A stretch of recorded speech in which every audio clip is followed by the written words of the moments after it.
You'll all be notified. Yes, it's a new thing. So welcome everyone. It's really exciting to be here, not as your event coordinator, but in my capacity as the chief strategist and creator of Windwood Communications. I have spent at least, oh goodness, I don't want to say 20 years because that sounds incredibly shocking, but I have spent, we'll say 15, because I have a 15-year-old, I can claim that, and with pride and everything. I have spent the past 15 years working in communications, but what's interesting about my role is that I didn't go to school. I think I might have shared this with you guys at the very beginning. I didn't go to school to learn communications. I actually studied anthropology because I'm fascinated by the way that cultures work. One of the things I really enjoy doing is learning how people in what I call our microcultures. So right now I'm learning the microculture of early childhood and really the culture around FLAEYC and what makes it tick and move. So this has been a really exciting journey. But today I'm here to talk to you guys about the art of public speaking and staying on message. I want us to have a lot of fun with this. I want you to feel relaxed and open to engaging and asking questions and moving around and all of that. So I will start that great speakers know how to engage and move audiences.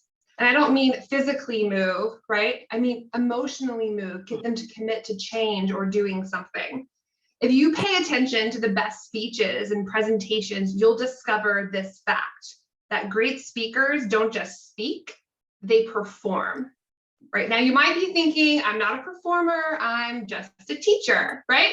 I'm a center director, I'm a mom, I'm a volunteer, you fill in the blank, right?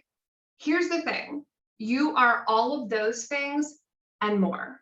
You are already a leader by being on this journey. And with the right preparation, you can be great at anything. So including public speaking, or as I like to call it, performing. So whatever type of speaking that you do, and there are all kinds of different types of speaking, you are in fact performing. I mean, we perform in roles every day of our lives as we communicate with and influence others.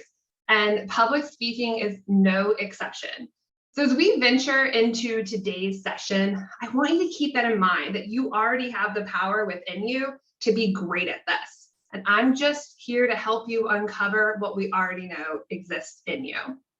So I want to start with just a little kind of sharing session about when you think of a public speaker and one that might inspire you, who comes to your mind?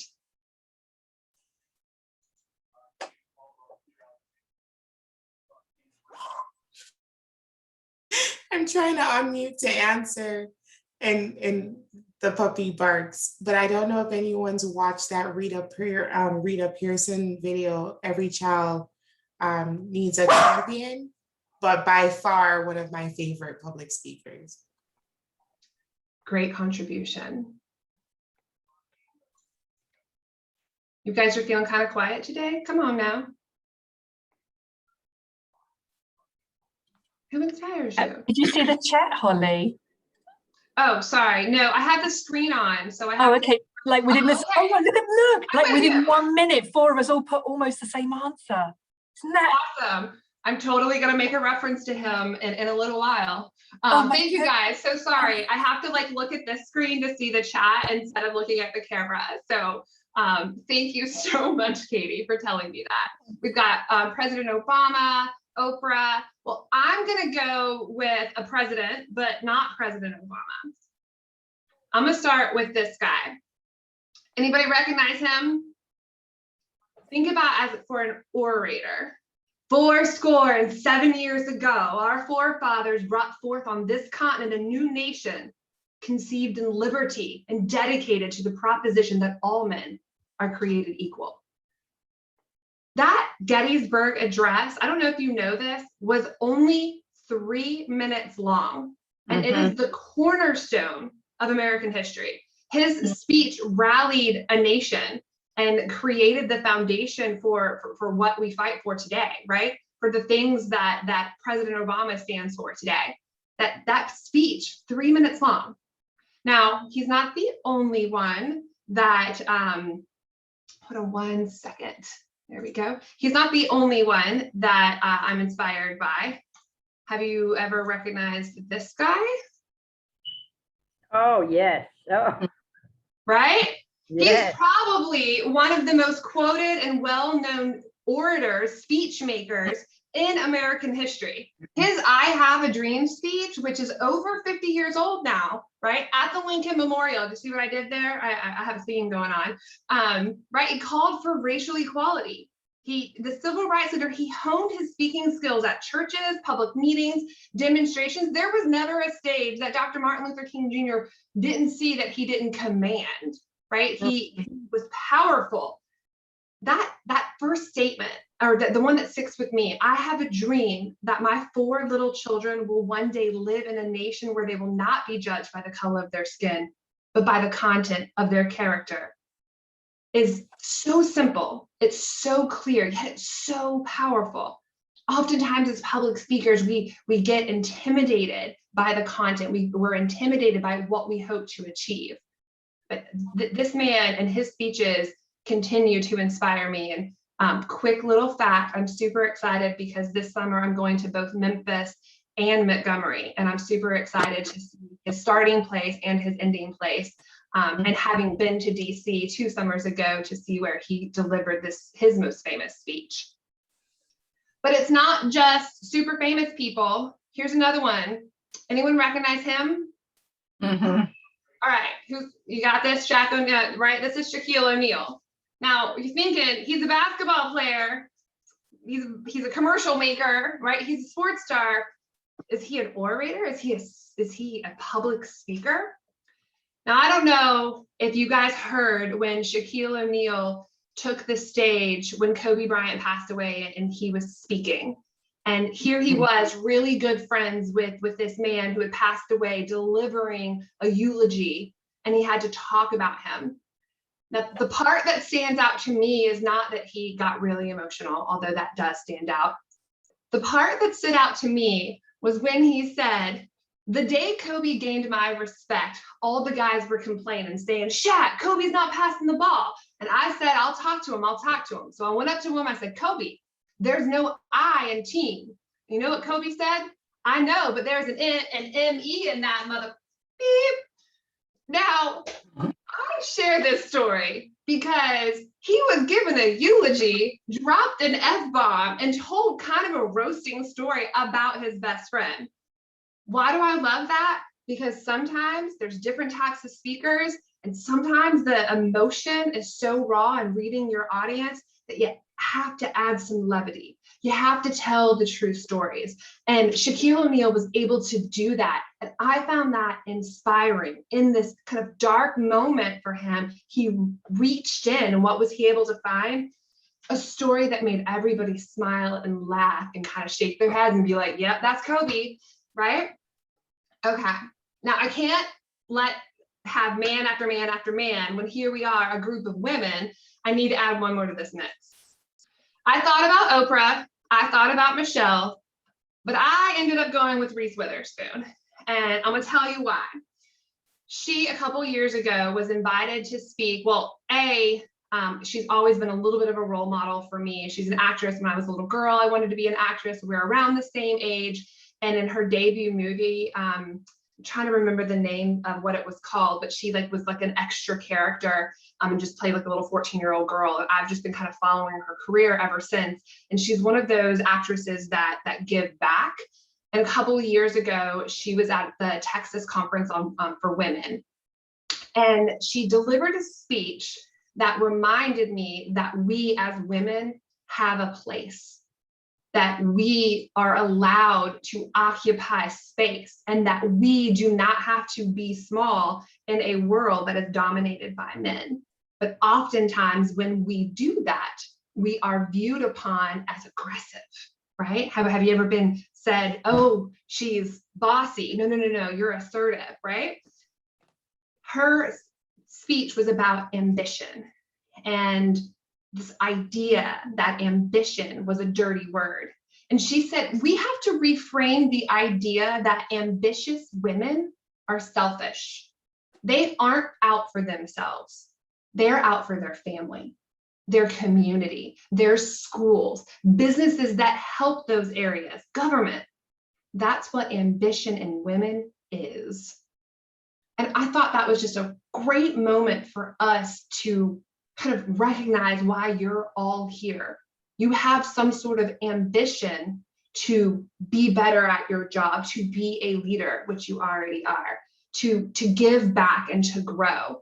And these 4 individuals just made me kind of reflect upon what inspires me.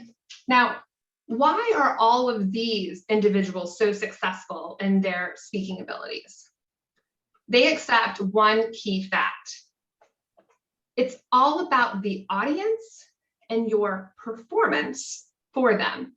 In fact, the more you can connect with audiences rather than remaining in your comfort zone of like whatever it is you're speaking about, the more successful you're going to be when it comes to effective presentations. Whether it's a pitch to a community agency for funding, whether you're testifying before policymakers or just a one-on-one meeting with a legislator, whether you're leading a team meeting or giving a TED Talk, there are some key rules to follow, and it starts with knowing your audience. So I'm gonna dive into some rules. I'm gonna put them up on the screen, but I'm gonna talk a lot, and you're not gonna see the screen filled up with a whole bunch of words, but I am gonna kind of put those rules up there for you to follow. So rule number 1, know your audience, but more importantly, make sure they know that you know them. So you're not the focus of the event. If you can get that essential truth into your presentation DNA, then you will be successful.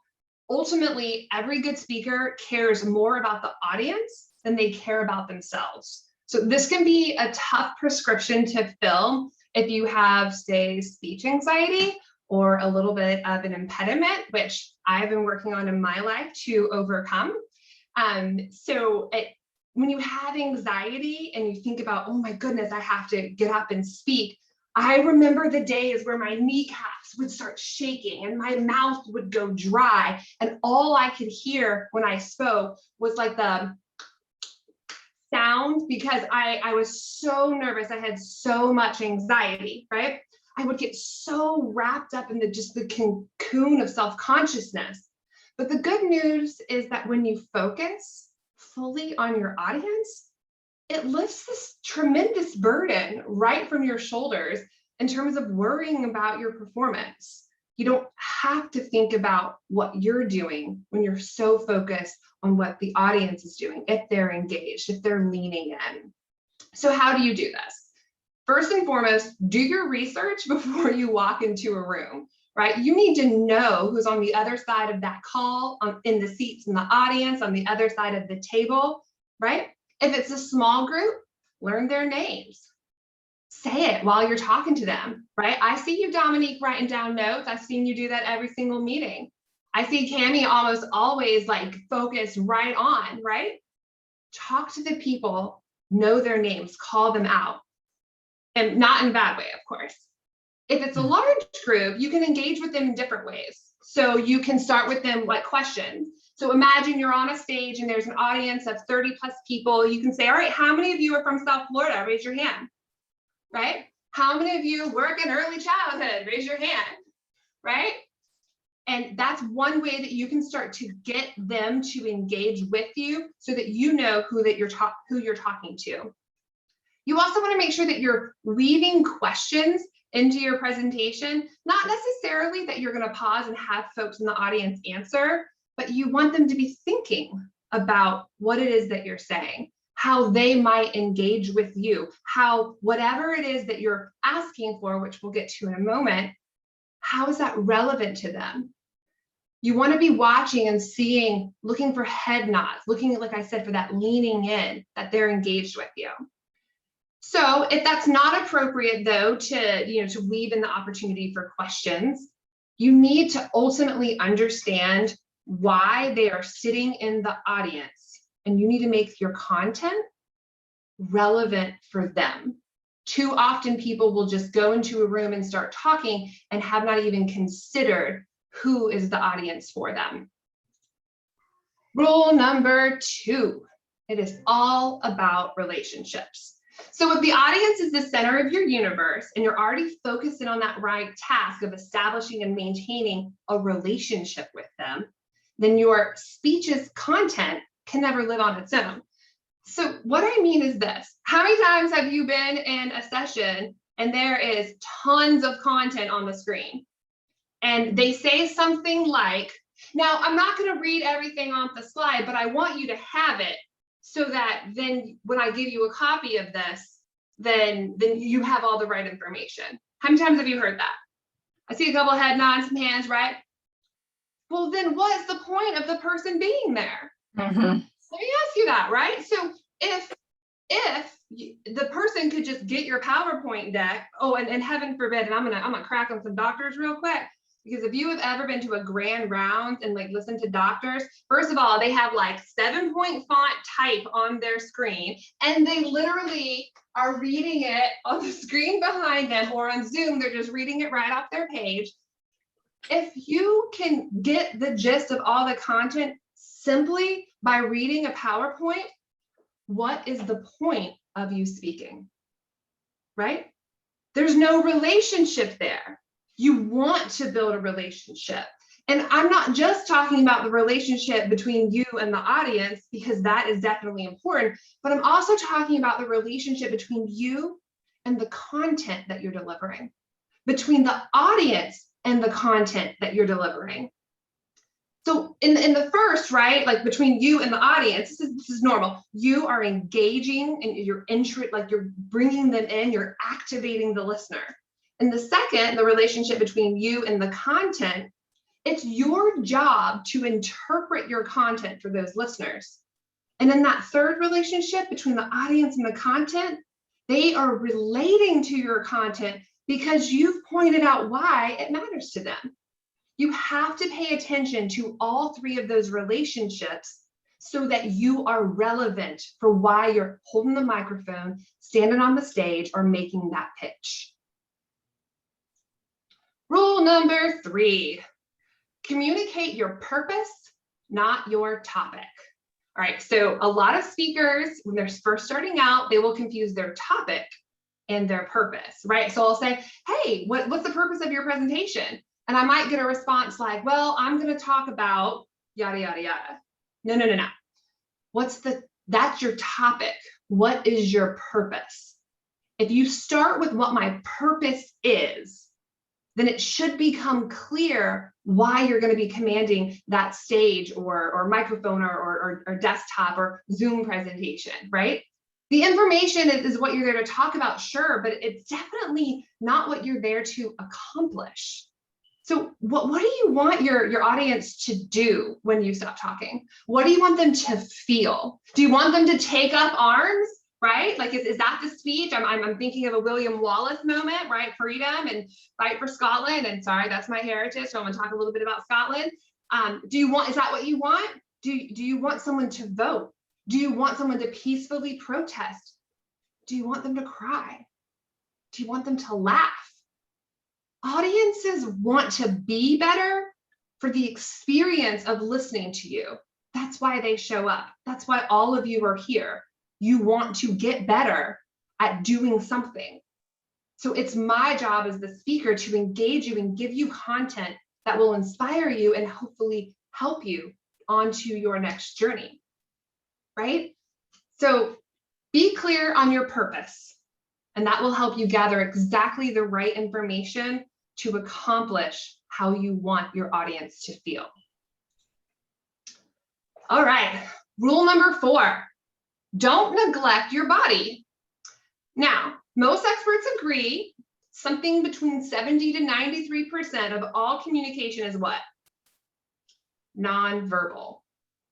Yet most people will start their presentation with their PowerPoint or their outline or their script and completely neglect the role that their body can play in delivering a message.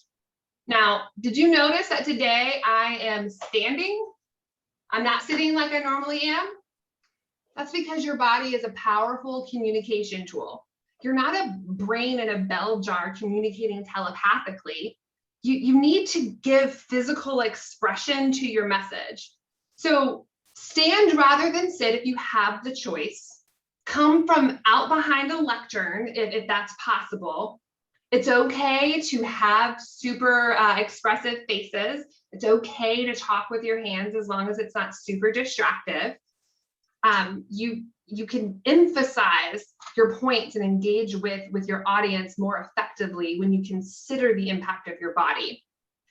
In fact, your body also plays a key role in preparation. Now, I'm going to ask all of you to go ahead and stand up.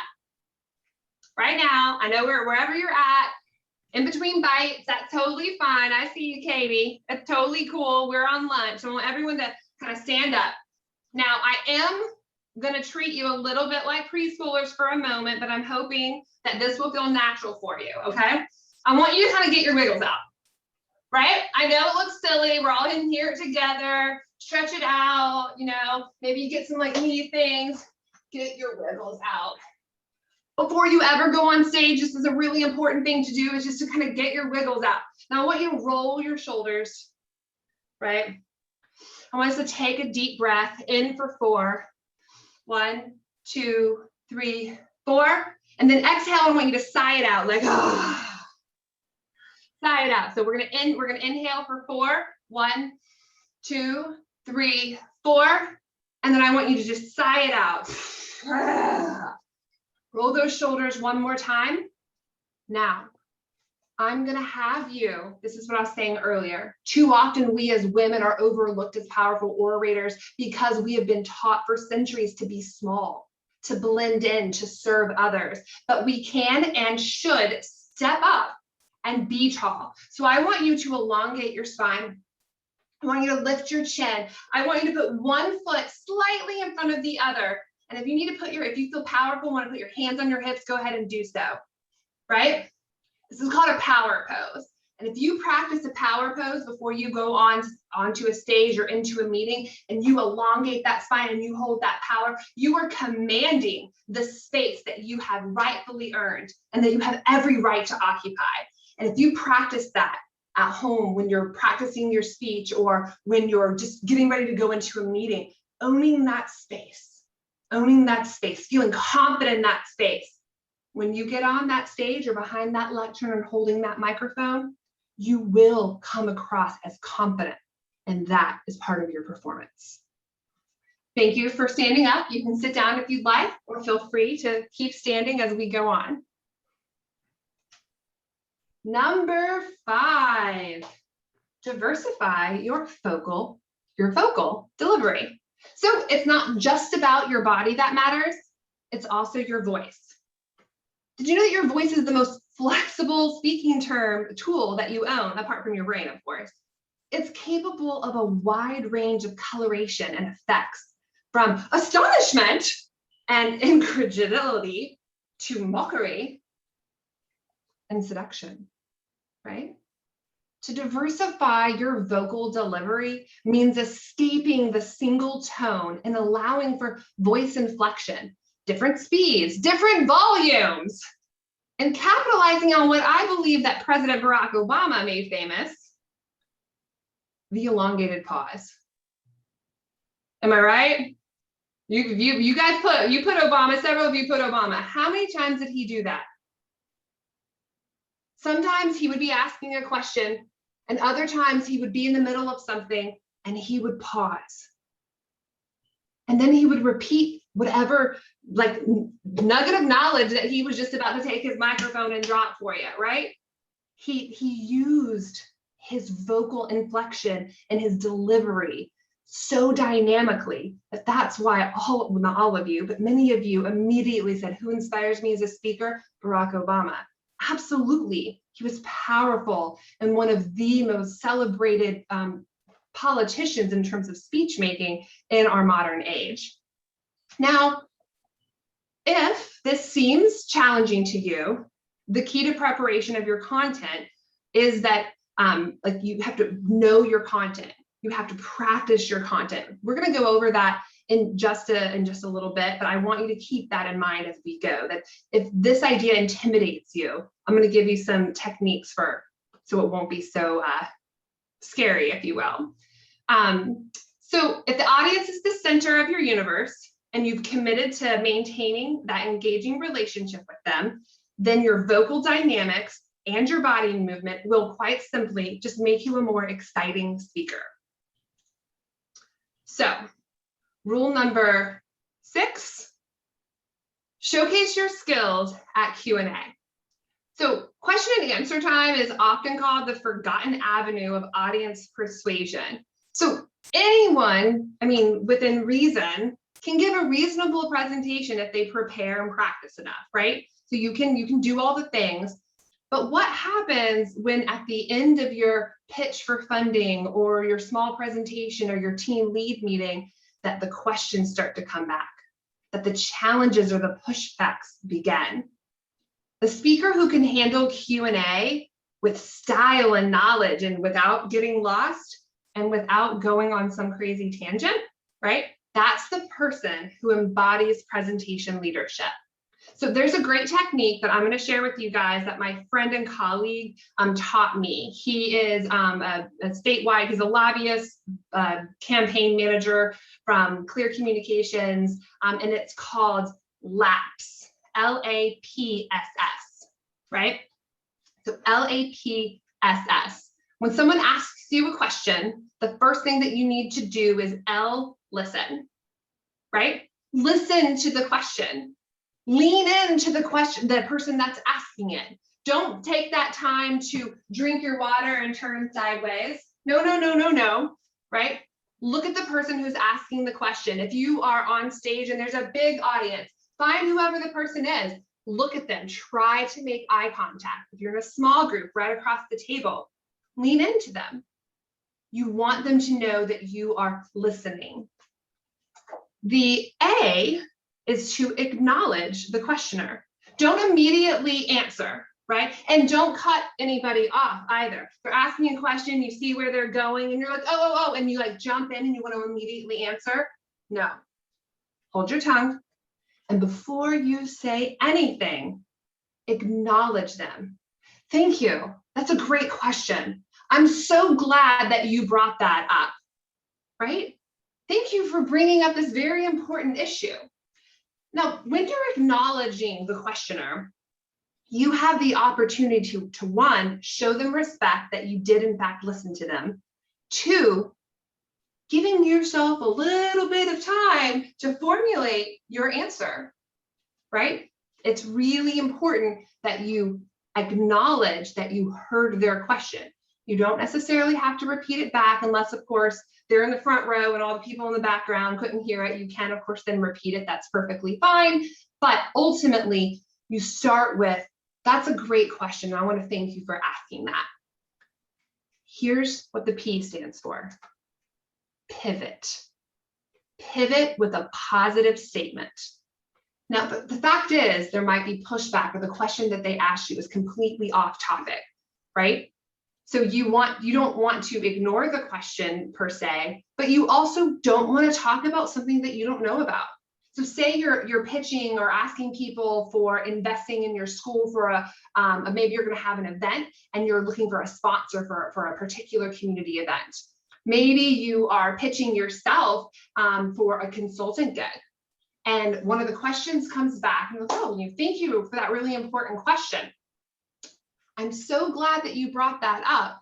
It's really critical for you to remember, pivot, and then you're going to talk about what's really important to you. The audience that hears the question will feel you heard them, that you've acknowledged that that's a great question, and then you literally are going to pivot back to what you want to talk about. This is a really great strategy, and when done well, is successful. And when not done well, you get called a politician, right? Like how many times have people asked a politician a question? They're like, they didn't answer the question. They didn't actually answer the question. Now, there are exceptions to this. So oftentimes when we prepare content, we're going to have our lead in, we're going to have our outline, but you know that there's going to be questions. So it's okay for you to hold back some of your content so that when you get here, right, and a question is asked, if that's one of the questions you prepared for, you still want to listen, you still want to acknowledge, then you can, of course, answer the question that you were prepared for, but you still want to pivot back to your main point. And that's what the first S is for. Speak on your message, speak on your purpose, right? So you say, thank you, I'm so glad that you brought that up. It's a great question, but we must remember that NAEYC accredited schools stand for the highest quality. So you really want your investment, if you want the greatest return, to come by investing in us, for example. Then here's the hardest part, the last S. Stop talking. This is the hardest thing to, this is the hardest thing to remember. You have given your speech, you have successfully done some Q&A, and a question comes up and you answer it, you do your pivot, right? And then you start talking about your message, and then the natural inclination that people want to do is to then circle it back and like, did that answer your question? Or I know that wasn't exactly on topic to your question. Let me tell you about something else. Or they'll go off on a tangent. That is the worst thing that you can do in this situation. To stay on message, to really master the art of public speaking, you get to that point, you speak your message, and then you be quiet. Don't get nervous about the silence. It's okay. Other people will fill it. It's perfectly fine. So if you get nothing else out of today, when you deliver your message and you've said what you need to say, stop talking. Rule number 7. Preparation is paramount. Normally, I would start here when talking about the art of public speaking and saying that preparation is paramount. But I wanted to end the rule kind of section with this, because for a public speech or a presentation to have both impact and effectiveness, you have to be prepared. You wouldn't walk into a job interview without first knowing a little bit about the company or the position that you're applying for, right? You wouldn't walk into a bank asking for a loan without knowing what you want to purchase. Why then do people show up at speaking opportunities not prepared for success? Every time that you have the opportunity to speak, you're auditioning for leadership. I wish I could claim that that was my own quote, but it's totally not. It's James C. Hughes. He's an American author and actually a presidential speechwriter that also helped Obama with that beautiful elongated pause. But he really talks about what's at stake when speaking in public. And ultimately, it all starts with content. So what is the message that you want to deliver, right? Remember earlier when I asked you, like when we were talking about like knowing your purpose? So often people will speak in public and they'll try to cram as much information as possible within a noticeably short time frame, right? You'll, as I said earlier, you'll try to anticipate all the questions, so you'll put them all in your presentation up front. And most people are going to be on information overload. So you have to deliver bite-sized morsels to folks. You have to take them on a journey with you. So unless you're booked to speak for like a 90-minute segment, or in Crystal's case, a 5-hour segment coming up here soon, ultimately you want to keep your content short and simple so that the audience is going to like retain that message. The next step is that you outline it. I literally, you think about, this is my primary purpose. Now I'm going to outline where I want to start and where I want to end.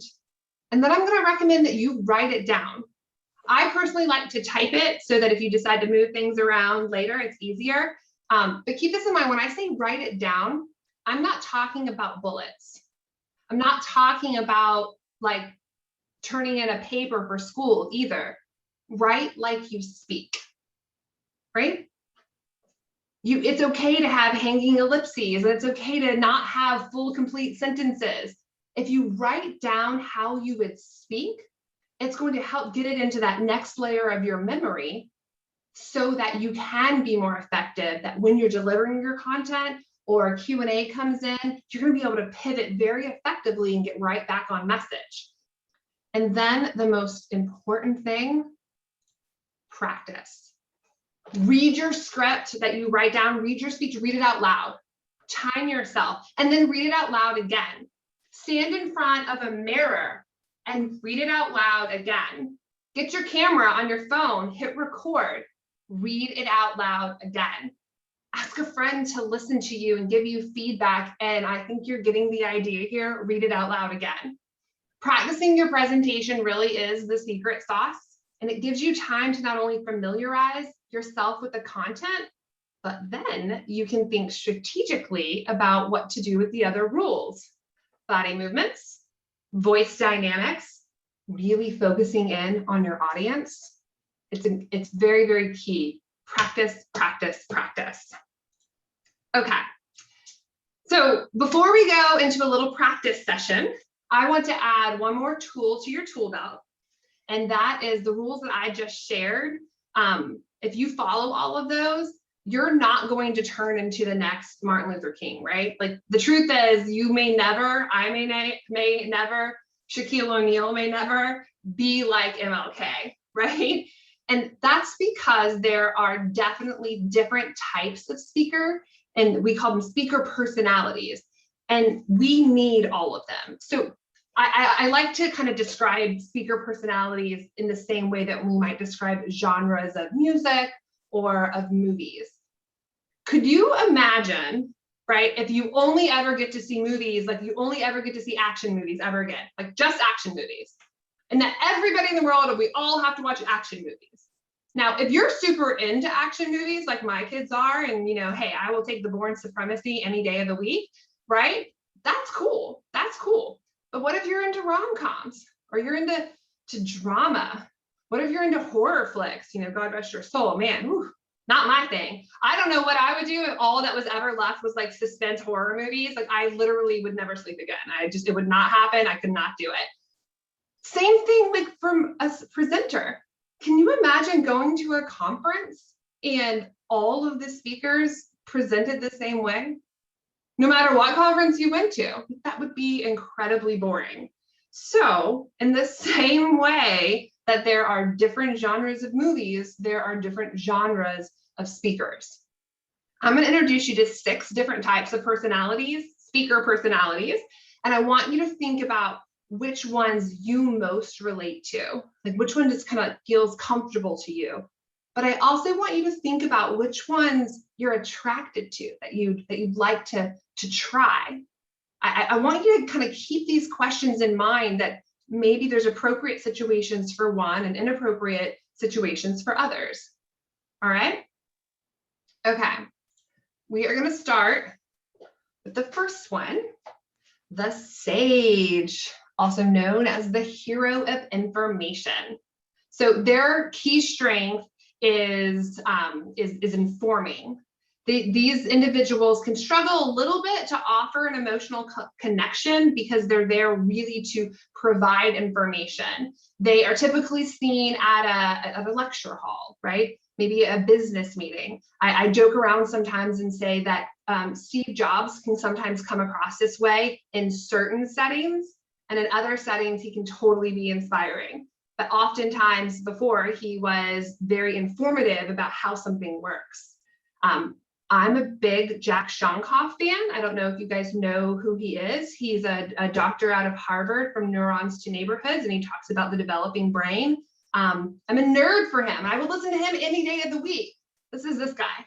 He talks to you about how the brain works and about how, especially during the first 5 years of life, that the majority or something like 80% of brain development happens, which is why your roles are so important.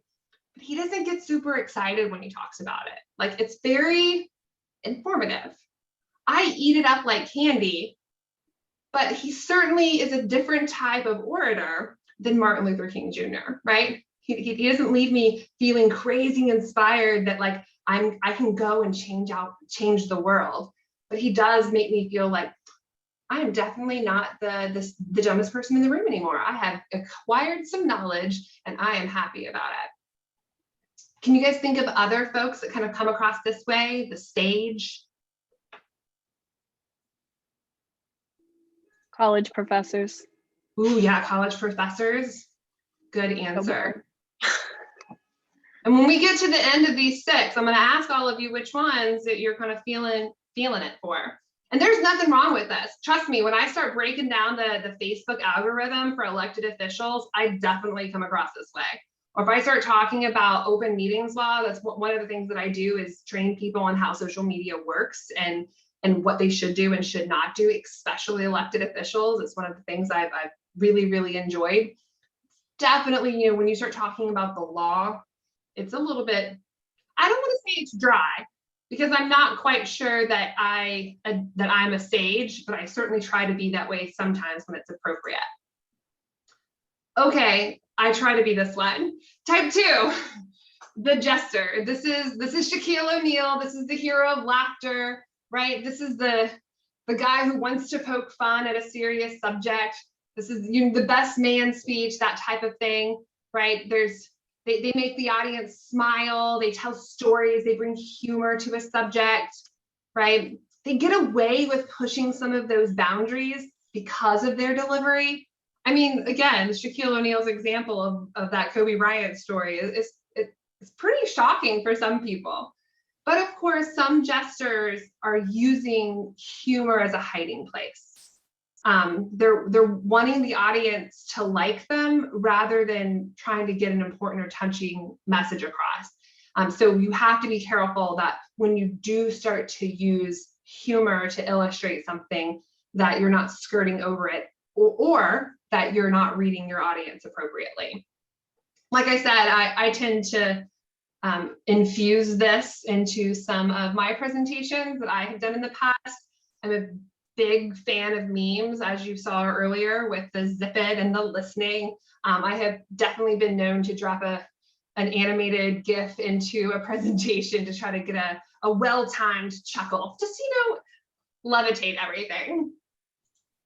Type 3, this is the monarch. Their key strength is asserting an assurance. So they are influenced by meeting the audience's confidence needs. They're a commanding presence on stage. They kind of demand that we as audience members do better. They might offer congratulations. They tend to be in charge and very comfortable in their ability to influence. Oftentimes, this is where we're going to find like our politicians, our Winston Churchill, for example. He's the one that immediately comes to mind, and not because he was just prime minister to a monarch, but like he just reminds me of what this type might be. Now, the weakness of a monarch is that while they're very commanding and can be inspiring, they can sometimes also feel very distanced from the audience. Like, I can't relate to you. JFK has oftentimes been called a monarch to some audiences because he came across as being a little untouchable. Like, does he really know me? Does he really know what I'm going through? Isn't he like this privileged kid who's acquired and landed where he's landed? But to other audiences, he was crazy inspiring. So it kind of just varies. Again, know your audience and make sure that the audience knows that you know them. Type 4 is the wizard, also known as the hero of transformation. These are going to be your sales representatives. Have you ever had a friend who you know works in sales and they can convince you to stay for that second round of drinks, or they can convince you to do whatever? Like, they are so persuasive. And it's a powerful experience to sometimes be on the receiving end of a wizard, right? They're not afraid to put their energy or special effects into one of their presentations. I had this really awesome opportunity, you guys, to hear an inspirational speaker. I forget his name, but I remember his story. He was the guy that got caught in one of the canyons out in Utah and had to saw his arm off with a pocket knife, and now he has his claw now. But he didn't think he was going to live, and he somehow on his phone, it might have been a GoPro. He video recorded like his whole journey and the whole presentation, and they've since like made a movie about him. I was at an event in Central Florida, and he was the motivational speaker. And he had practiced his presentation so much that there was always a blank screen behind him. And then at certain times, something would pop up, an image that he was so rehearsed and so practiced that like, then all of a sudden there was words coming across the screen, or there was movement, or there would all of a sudden he would like have this motion, he would go down into a ball, and the lights behind him would light up. It's a little on the gimmicky side, but he took you on the journey with him, and he invested so much of himself into it. However, if not done well, like I think that guy did it pretty well. Like I was pretty impressed and got to meet him, and it was pretty awesome. But I've also seen motivational speakers where it comes across as inauthentic. It feels more manipulative than maybe a little shallow, rather than how this gentleman did it. So that's kind of can be one of the weaknesses, that when you want to achieve something like that, you really have to practice so that it can come across as being very authentic. And here's the other thing, just side note, that even if the majority of your audience responds to your wizardry, it's not always guaranteed that 100% of your audience will feel that way. Because remember, some people like rom-coms and some people like suspense horror movies, right? So you're not going to please all of the people all of the time. Type 5. This is the muse, also known as the hero of creativity. So what I love about these, they're almost like I think immediately, how many of you came to conference last year? Did you see Ron Shuali? So he's Yogarati. He's the guy that like gets you to stand up, and he's getting you to breathe, and he's getting you to like duck while he throws balls at the camera. And if you're in space with him, he's an intense guy, but he gets you to play. He gets you to discover. Another one, Dr. Walter Drew, one of our play chapter leaders. If you've ever been to one of his workshops, it's all about play. He wants you to get your hands immersed in something. He wants you to engage with the content that he's delivering in very tangible ways. So they're using their energy to offer this kind of new perspective, and they want you to leave their session with a feeling of possibility and potential, rather than very concrete or specific ideas. They're definitely more of that creative. Now, sometimes as weaknesses, we all have them, they can feel a little less tangible. And sometimes that creative juice may not be appropriate for, say, like a corporate presentation.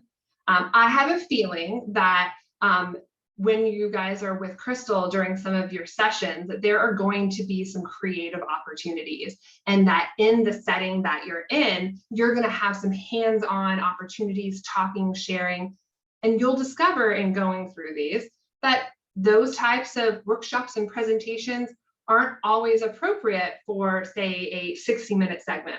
One of the things I've talked about with Crystal before is when thinking about diversity, equity, and inclusion, or thinking about implicit bias, it's not a one and done type of thing. You have to invest in it.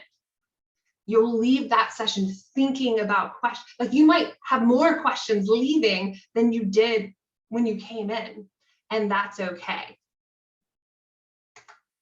Type 6, the last one, and I'm sure that there are others, but these tend to be the ones that I have seen in the research that I've done and what I've seen actually experiencing lots of speakers, is the peacemaker, or the hero of care, right? This is, to me, I immediately think his name is Scott Payne. He's a great facilitator. That's who I immediately think about. Their goals are to connect the audience members to each other, as well as to the subject matter. They almost, in essence, create a fourth relationship. Remember earlier, we were talking about the 3 relationships. It's almost like they want to foster a fourth relationship, which is audience member to audience member. They are really, really great facilitators. They understand, like they're very easy to understand so that they kind of command a presence, but they're like this powerful pacifying force that makes everybody feel included. So it's almost like you walk out like kind of like, I feel really good about myself. Look what we just accomplished, as opposed to, wow, I really learned something, or I feel inspired, or wow, wasn't he great? The difference between like an MLK that really kind of commanded that presence and a Scott Payne is, I look at Dr. Martin Luther King and I'm like, wow, he's amazing. I leave a session with Dr. Payne and I think, wow, we're amazing. Again, another style, personality of a type of speaker. So thinking of those 6, the wizard, the care, the sage, the monarch, which one are you most comfortable with? Which one would you like to venture into?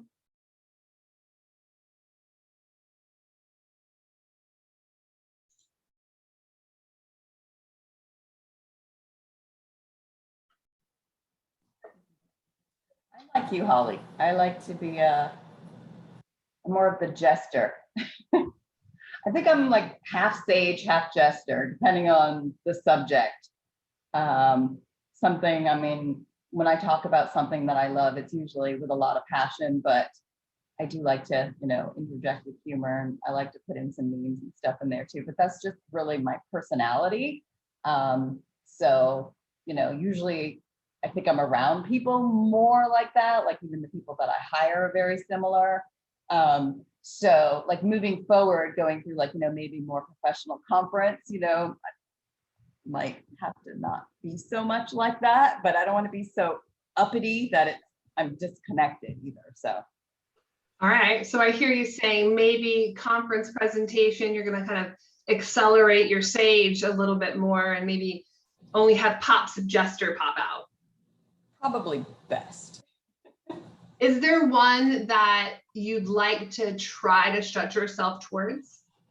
I was looking at the Muse. I feel like, you know, years ago I was, you know, I was a theater major. I was very into art coming out of high school. And then in all my education, though, I've been trained more scientifically. So like, I wouldn't even be able to write you a story now, but, you know, I mean, I could cite some papers and, you know, I could cite some authors. So, you know, I feel like sometimes my creativity is lacking. It's definitely not what it used to be. So. Makes sense. Thank you for sharing, Jenny. Yeah.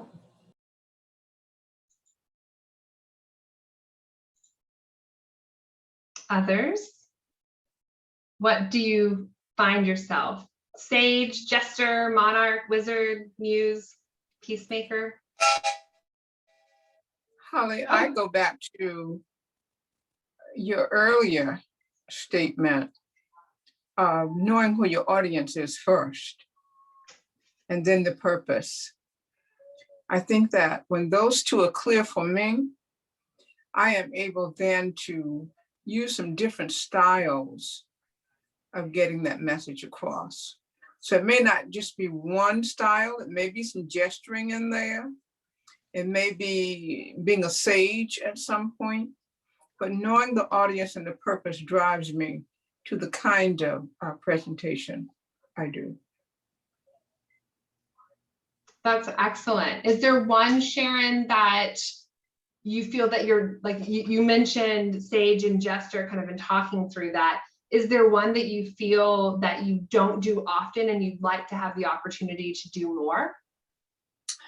I'm not really a joker.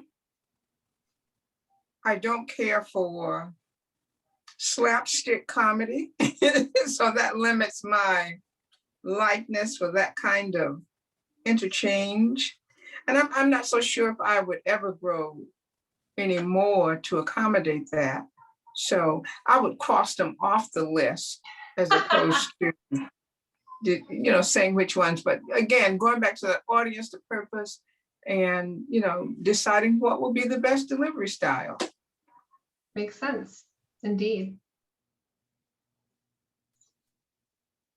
Others? I'll go. All right, Dominique. I think the muse for me, I'm a super creative person. I feel like I try to use that like energy and to inspire other people. And I feel like I really want more of like the wizard, also like feeling like I actually transformed somebody.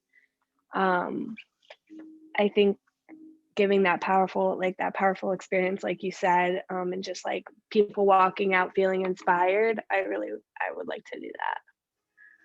Awesome. Thanks, Dominique. I love that you kind of found where you feel most comfortable and where you want to stretch to. Terry, I saw you come Okay. off of mute. What you Yes, I like being the peacemaker, but I also like I can't remember the one, but it's like giving the information.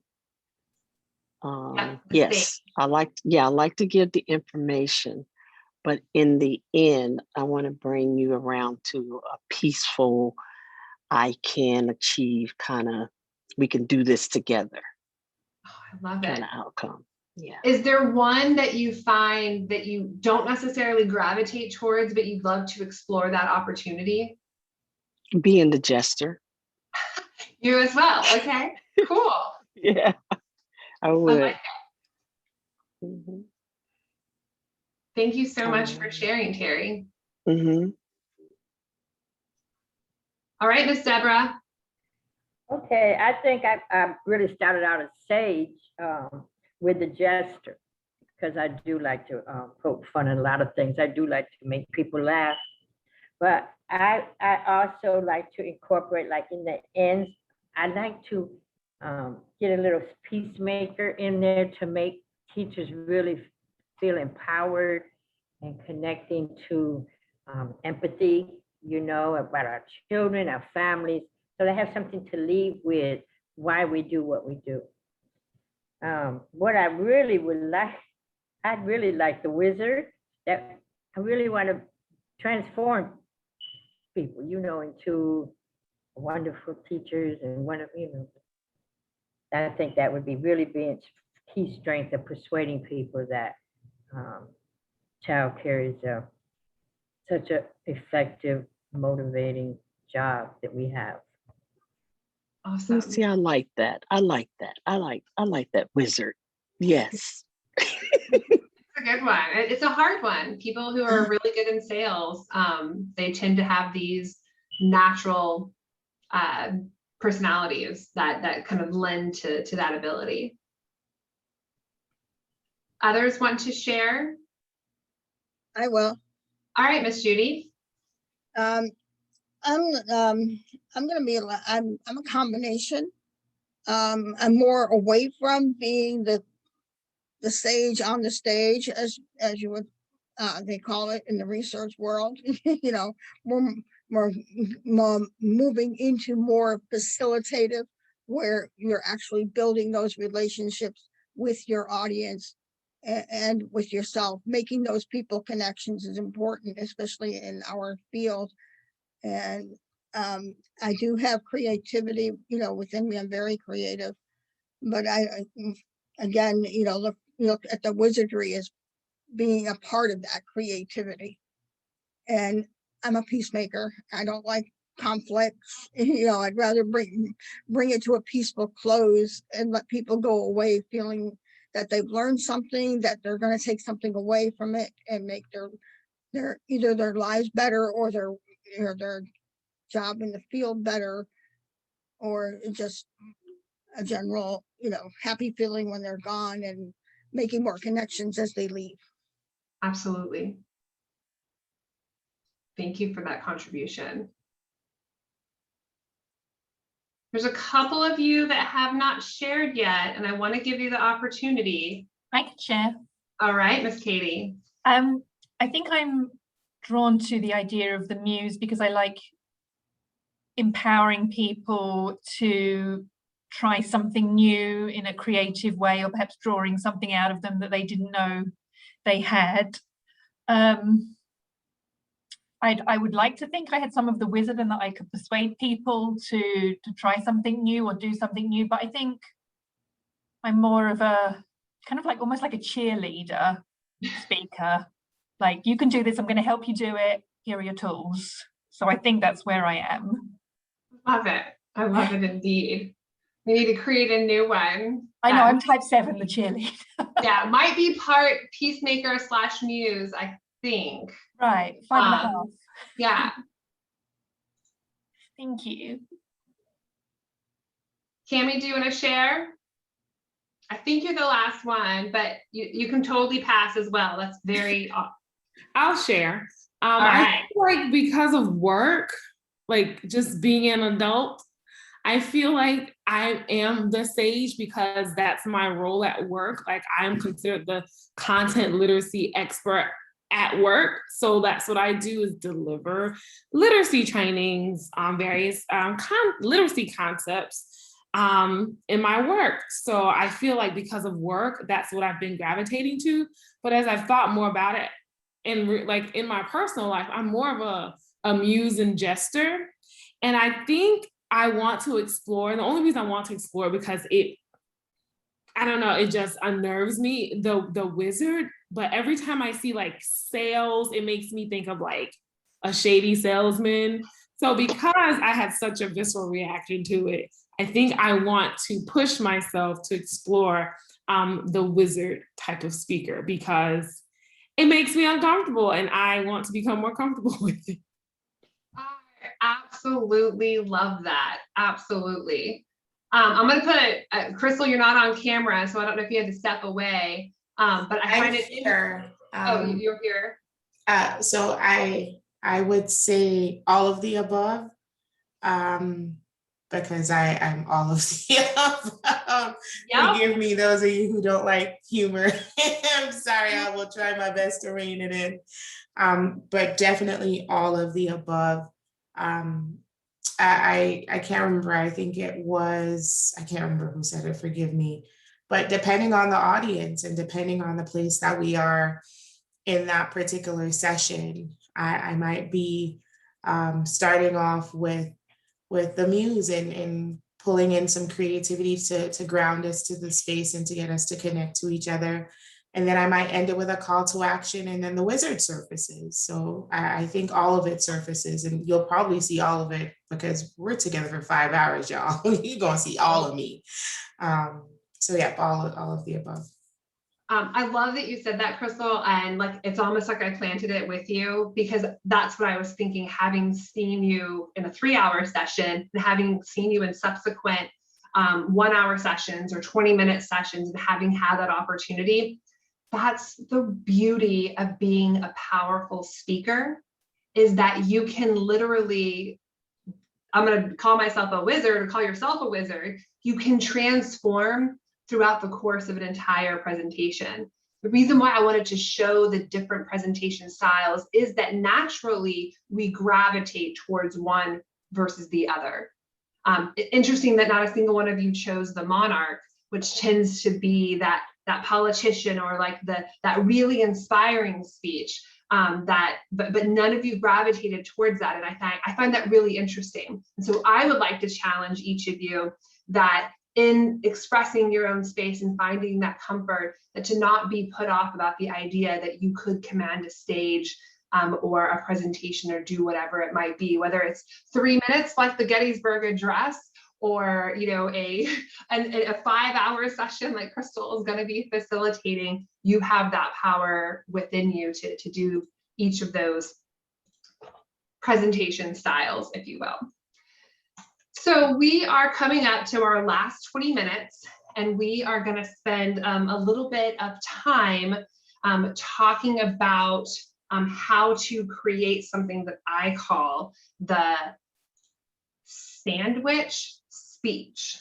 So I said at the very beginning that it all starts with content, and that the first step is that you focus on your purpose and that key message, and then you outline it, right? And I said something about like writing it down, but making it like it doesn't have to be like you're turning it in. Well, I'm gonna renegotiate my words ever so slightly and say Who remembers going through school and the standard 5-sentence paragraph, right? You have your main point, your topic sentence.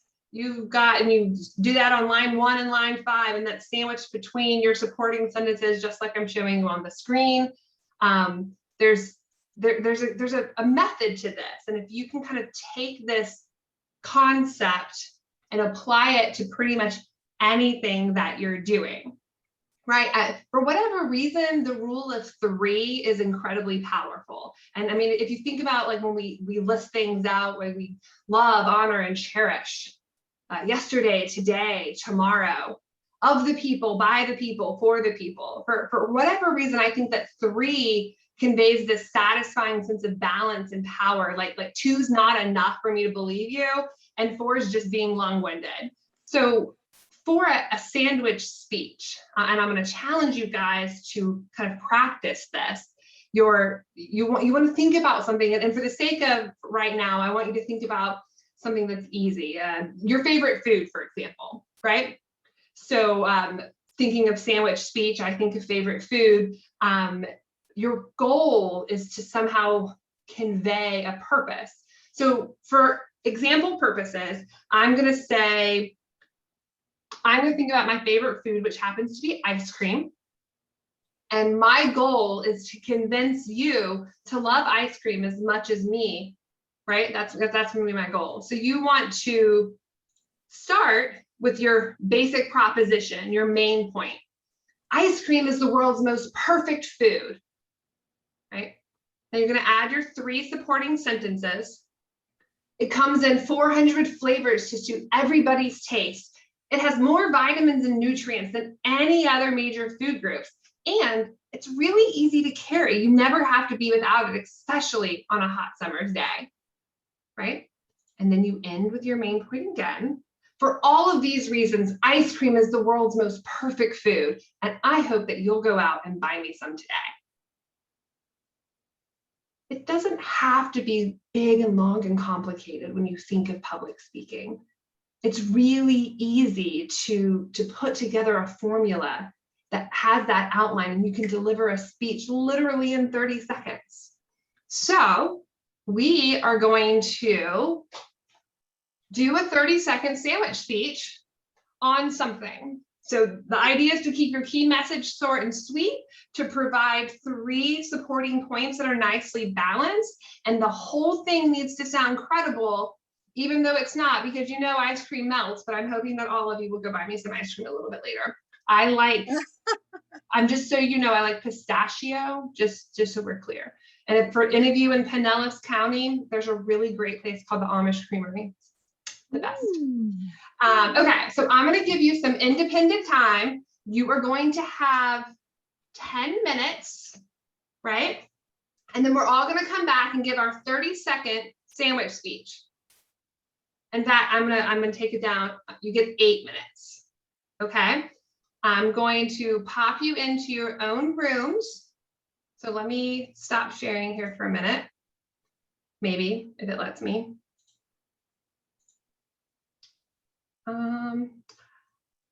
Give me just there we go. It's like it is not being nice. So I'm going to put you all in your own room and give you 8 minutes to yourself. If you have questions, feel free to pop back into the main room. Come up with, and it can be anything. So you can do it on your favorite speech. On your favorite food. You can think about something else. Maybe you want to talk about your favorite vacation spot, about why it's the best. Or maybe you want to use this opportunity to make a pitch, like a funding pitch for something, a need that you have at your center, or a suggestion that maybe you want to pitch to your boss, Dominique. Whatever the case might be, you take the next 8 minutes, come up with your main point, 3 supporting sentences, and when we get back, I'm going to ask you all to stand up and to deliver your 30-second speech. All right? You should all be invited to your rooms, and I will give you a 4-minute warning and a 60-second warning.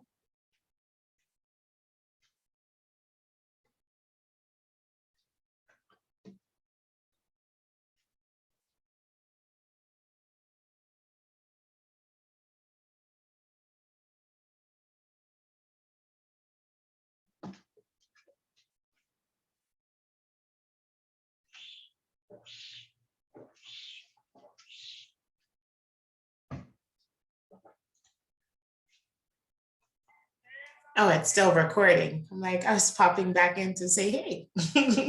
Oh, that's okay. I can press pause. Maybe. Oh man, there were questions in the chat that I couldn't see. Oh, one was for me, and I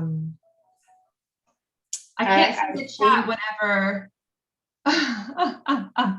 Oh, I see. Thank you. That was kind of you that I completely missed. I think the only other one was Katie, and you addressed it with her asking when you were talking about laps, and you said that you're not staying, you're pivoting. I think that's when she asked it. What if they keep asking because they think that you've ignored the question?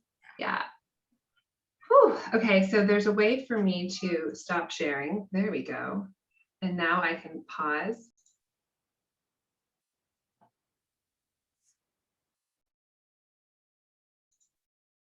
All right, we are all back, which is awesome.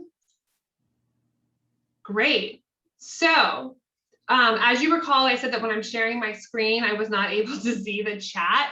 So, Dominique, I'm sorry that you lost internet connection. I'm now just catching up.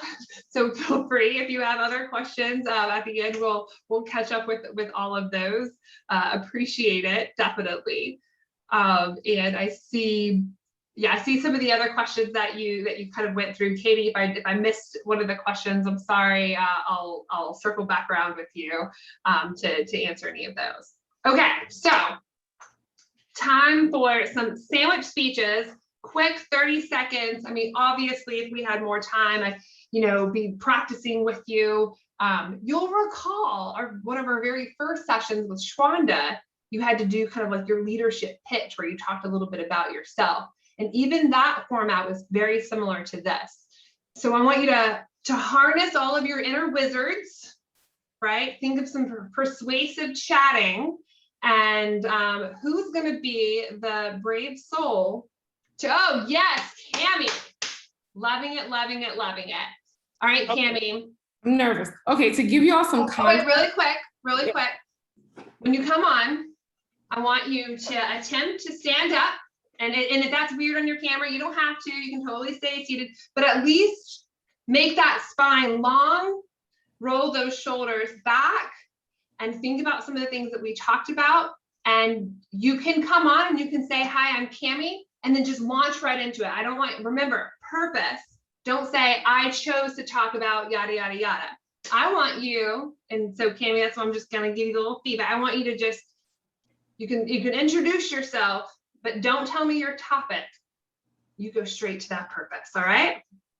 All right, you can go, but you're muted. Good afternoon, I am Cammie Hughley. American anthropologist Margaret Mead once said, never doubt that a small group of thoughtful, committed citizens can change the world. Indeed, it's the only thing that ever has. Throughout this pandemic, the 39 of you have changed the lives of more than 500 students across Miami-Dade County Public Schools and Broward County Public Schools.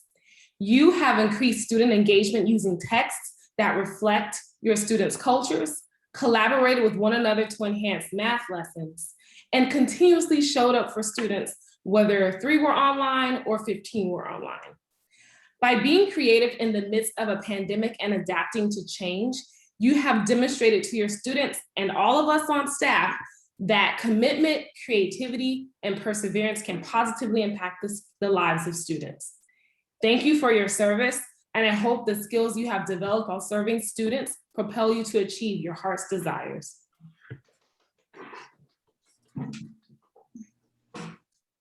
Well, wow. Raising the bar, Cammie. Wow. That was awesome. You know what I loved about it? And Cammie, I'm gonna throw some questions at you.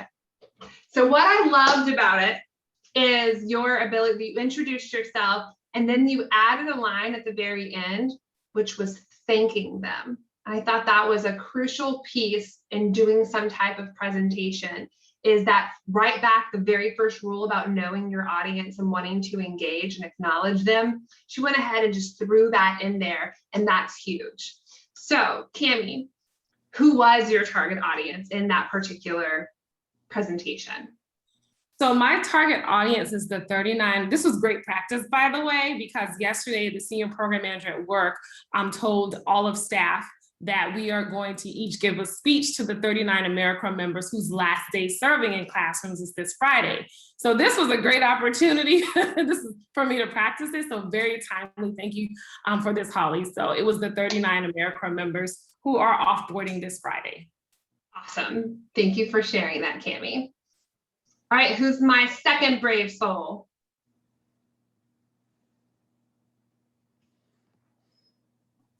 I can go. All right, Katie's going for it. Let me. That's right. Elongate that spine. Good. Good afternoon. My name is Katie Collins. The importance of the arts in early education cannot be understated. Using music, dance, drama, and art to enhance the curriculum will benefit the students' learning and emotional well-being.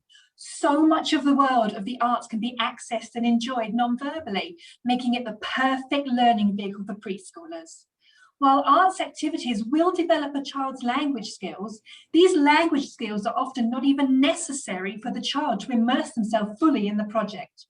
The arts can reach children of all ages and abilities, making them a vital part of a child's education, and I'm looking forward to providing you with the tools to do so. Thank you. Well done. I was like hanging on to the end, being like, and what's the ask? What's the clench? And then you delivered, and I was like, oh, I get it now. Well done. Well done. Thank you. Good job. All right, lucky souls. Everyone's going. So just go ahead and get your head wrapped around it. Everyone's going.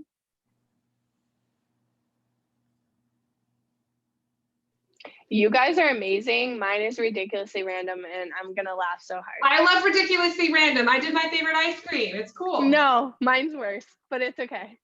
I can't stand up because I'm in the classroom. That's fine, but you can There still you go. elongate that spine and roll your shoulders. Okay. Okay, let me just start. I'm just gonna start it without saying who I am. Cardio doesn't have to be boring. What if I told you that dance is cardio? When you dance for just 1 hour a day, you burn 180 calories. That's equivalent to 1 can of soda that you just can't live without. I hope that inspires you to get up in the morning, turn on your favorite song, dance it out, because calories don't always have to count. Great content. Dominique, I'm gonna challenge you to do it one more time, and this time, don't play with your hair. Yeah, All that's right? hilarious. That is, you guys, I'm just saying that because literally when you watch my wedding video, this is what I do, 300 Yep. times. And I feel you, literally but I'm threw gonna it in the encourage you. trash. Pick up your paper that you wrote, pick it up, kind of hold it out. That will keep you from playing with your hair. Deliver it for us one more time, Something in Dominique. your hands. Okay, calories or cardio doesn't have to be boring. What if I told you that dance is cardio? When you dance for just 1 hour a day, you burn 180 calories. That's equivalent to the 1 can of soda that you just can't live without. I hope that inspires you to get up in the morning, turn on your favorite song, and dance it out, because calories don't always have to count. Better? Better. I think with a little bit, and immediately right back to the hair. No, I have my earpiece. Oh, it's your AirPods. Got it, Yeah. got it. Perfect. Yeah, and with a little bit more practice, you will be able to speak that. A trick, if you tend to play with your hair, you can't see me, but I'm grabbing my jeans. That's something that you can do. Or what I've discovered, especially if I'm in a big group and I tend to flip my hair, is I will put it in a ponytail to try to limit it, but I'll ask for a handheld microphone instead of a lavalier, because that will help me not play with my hair. You have something in your hand. That's one of the strategies if you're a hair flipper like Dominique and I are. All right. Who's up next? I'll go next because I have to get ready to get off anyway. So My topic is early education. Early education is necessary to assure all students have the opportunity to access the necessary skills to be successful in life. It will begin with preparing the curriculum and identifying the needs of the students. Next, we'll be working with the teachers, modeling and training. Last is the engagement of the family and having the parents to feel comfortable taking these skills home and reinforce. So early education is necessary for the success of our children. Agreed. I totally Did I got lick my saved. lips? Did I lick my lips? I did not notice you licking your lips, actually. If you did, I was captivated. And I definitely got sage from you, right? Like that very informing, it was methodical. You took me on the journey. I feel like, yeah, this is right. This is what we're doing. It was very affirming. Well done. One option of feedback is, I'm gonna just, and for everyone to take, you came in and you said, my topic is. So I want to encourage you to kind of get out of that idea of topic and replace that with my purpose is.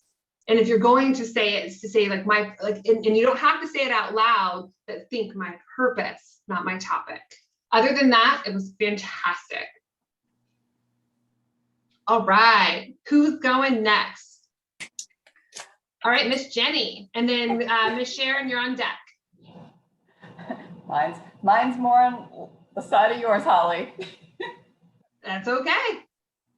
I think the best kind of television show is a comedy show. So my favorite television show is the show Friends.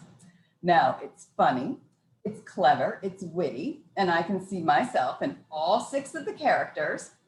It takes me back to a time when life was simpler in my 20s.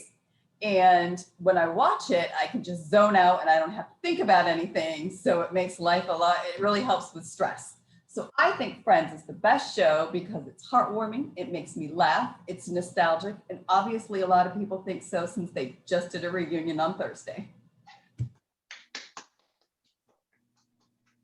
Fantastic, I love it. So I noticed that you have a filler. Did anybody else notice her filler word? Yeah. So I'm gonna challenge you, Jenny. I'm gonna challenge you. I love the organization. I love where you took it. I love how I mean, it was the perfect sandwich, right? It was this is the best show. Here's all the reasons why that I love it. Here's the reasons why you should love it too. It's the best show. You had the perfect structure. And I think that in your practicing, and the only way to get rid of your filler words is to practice and record yourself, right? So that you can kind of watch yourself. And of course, you only had like 10 minutes to practice this, so like no big deal. But just wanted to give that feedback. I have filler words too. We all have them. A friend of mine, her filler word is, you know, and she says it all the time, you know. All right. As long as I didn't say like, because a lot of people use that and it's like. Indeed. So like, who's next? I'm just kidding. Miss Sharon, you're up, and then Judy and Miss Deborah, then Deborah, you're on deck. And Judy, I'm saving you for last. All right, Miss Sharon, take it away. Hello, I am Sharon Miller. I am here to give you a suggestion on how to increase your food experience. Kirkland's popcorn is an essential pantry item in every home. It produces a movie popcorn experience every time. It is hands down delicious. It is filling, and better yet, there are very few who are allergic to popcorn. Go out today and have a Kirkland popcorn experience. Yum. She had me Google popcorn just now. I don't even like popcorn, but I want some now. Right? Well done. I did not see that coming, Miss Sharon. Well done. And yes, hello, wizard. That was a sales pitch. I loved, my favorite part was at the very end. Yum. Yum. Oh my gosh, voice inflection, all of it. I loved it. Well done, Miss Sharon. I just have to point out that I just Googled it. Like, let me see where I can go get some curriculum. Well done, Crystal. I know you guys were going a little bit over, but I would love if you can stick around for Deborah and Judy's pitch. And then I have one final thought before we leave. All right, Miss Deborah, you're up. Oh, and you went back on mute. Okay, I don't know if I can stand up. This is There we go. incredibly simple, okay? Okay, my name is Deborah Jones, and I'm here to say play is important. Play allows children to explore and engage. Play allows children to be successful in their interests by building their interests and learning their ability. Play builds development and learning with each child's individual development and strengths, and play is important. Play is engaging, and play builds a fun and effective learning environment. Yeah. Agreed, Miss Deborah. I loved how you used the repetitive word play because that was the purpose. So it was very strategic in how many, I think, and how many times you used the word play. There's no doubt, hopefully in anyone's mind, that you are a passionate advocate for play. So that's another strategy in delivering, especially a quick and short speech, is that you want to repeat, whether it's your business name or your primary topic or whatever it is, repeating it over and over again is incredibly helpful. And I also noticed that in holding it, you had a little bit of a tick that you rock back and forth. So that'll be something to work. I think my feet are ADHD. I move around a lot.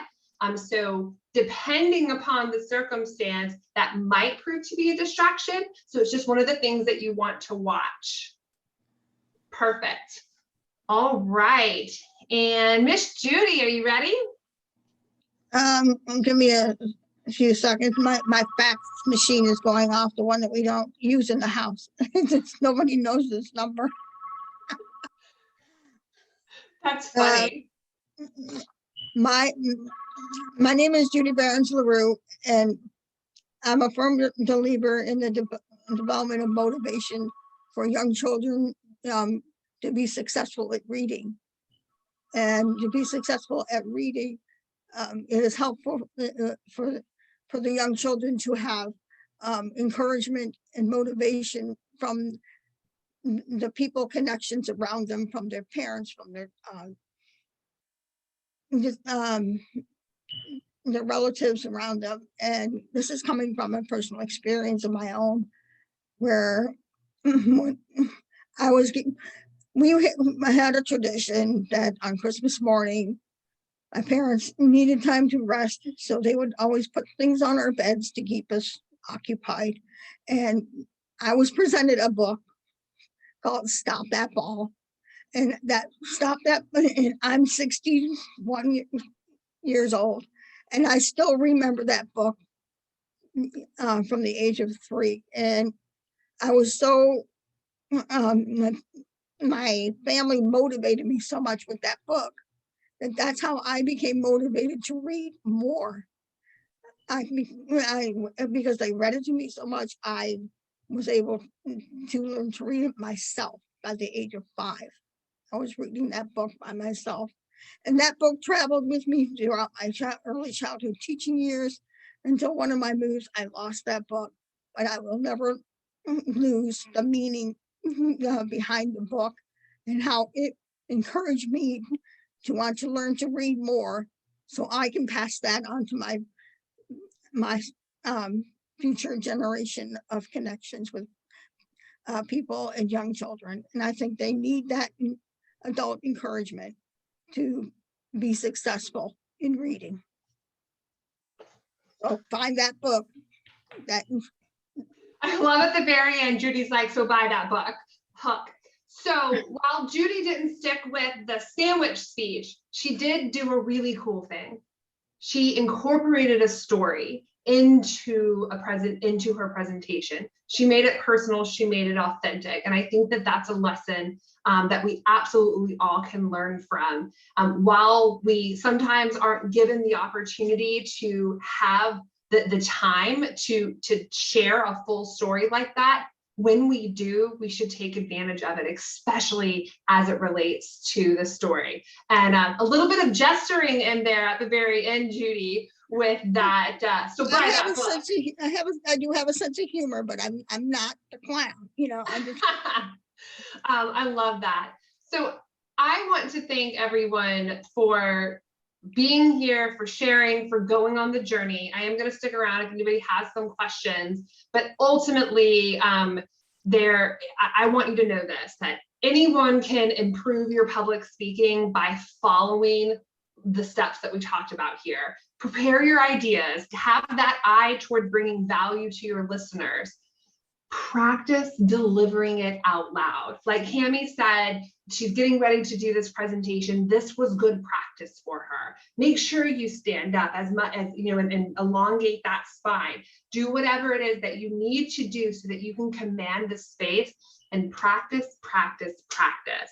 And while you present your speech, doing your public speaking, always keep your audience in mind and not about your fears about how they will react to you.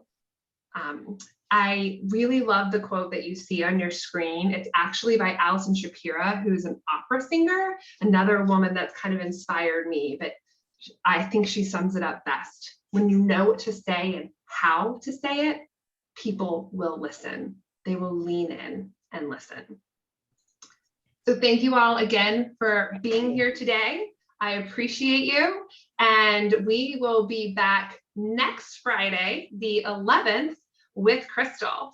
So I'm here. If you guys have any questions, I'll stick around for a little while. Otherwise, happy June. I hope you all had a fabulous long weekend, and we'll see you soon. Thank you, I have a Holly. question. Bye-bye. Absolutely. Thank thank you. you. Bye. Miss Terry, you said you had a question? Yes, I had to create a purpose for a coalition that we are developing here in Delray of private and family childcare providers. I just can't get my head. I mean, I know what I want, but I want to make sure that I make it concise and it kind of lays out the reason why we're coming together. Absolutely. And it's basically for resources, just to make sure that even the family childcare home providers, as well as the private, have the same access to services and materials and the training. But I don't want to say all that. I don't know what's wrong with saying all that though. Oh, I thought it was too much. Okay. If I would, well, first of all, Crystal's come off mute, so by all means, she can jump in as well. I would encourage you, one of the best ways to do is take what you just said and write it down. Almost in that kind of 5-pair, sandwich structure it. And then once you have it written down, you're going to be able to compress it. You're going to be able to kind of take the pickles off, take the mustard off, take the, the cheese off type of thing, and you'll be able to condense it down. The other thing that I would suggest as well is that when you're bringing together a group like that and you want them to feel engaged and empowered throughout the process, you might consider doing some of the techniques that Raquel shared with us about facilitating discussion. Raquel is absolutely a peacemaker, and thinking about her presentation style to bring people in so that they have buy-in. When they have buy-in and that they feel that they contribute, they're going to know then that they can access those resources because they feel that they're part of the audience as opposed to segmented. Oftentimes, probably too often, we talk at our providers instead of talking with. Crystal, go ahead. Did you have other things? I saw you come off mute.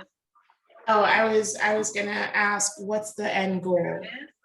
The end goal is to make sure that they know what resources are out there and how to access them.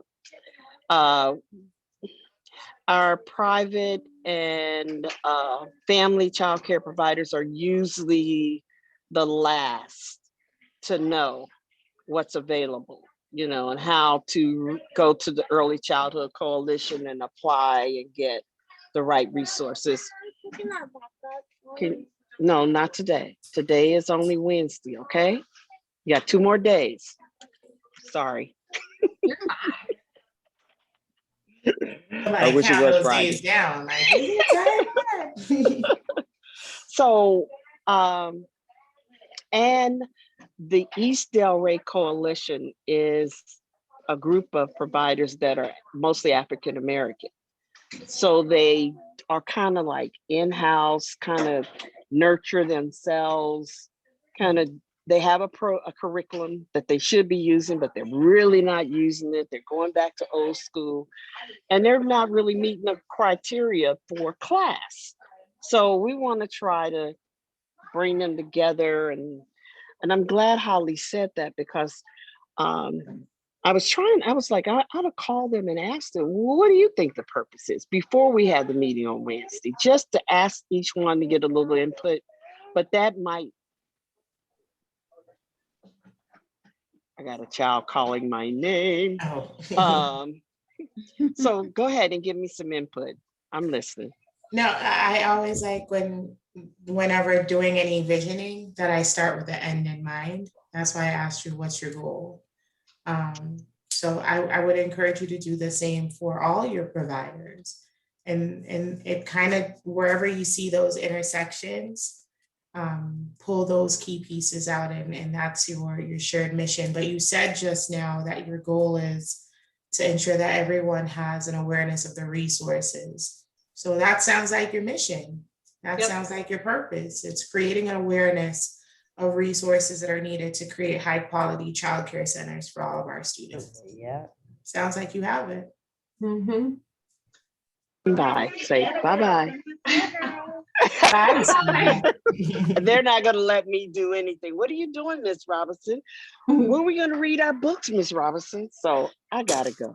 Well, I All wouldn't right. stymie that child's literacy. So go ahead, Ms. Robinson. Oh, she is. That's She's right. strong. Okay. Thank you, everybody. Thank you. You're welcome. Holly, this was Thank- awesome. Awesome. Thank you. It was Okay. fun. Hi, Miss Cammie. Did you have a question? I see your hand raised. Yes, my question is, I see the calendar invite for Friday, June 11th. The invite is for 9 to 4. So are we meeting twice or all day from that 9 to 4 block consecutively? Crystal, I think I'll let you answer, but my understanding, and so that I'm gonna attempt to answer, and then Crystal, you get to correct me so that I can then answer other questions for people. My understanding is it's 2.5-hour blocks.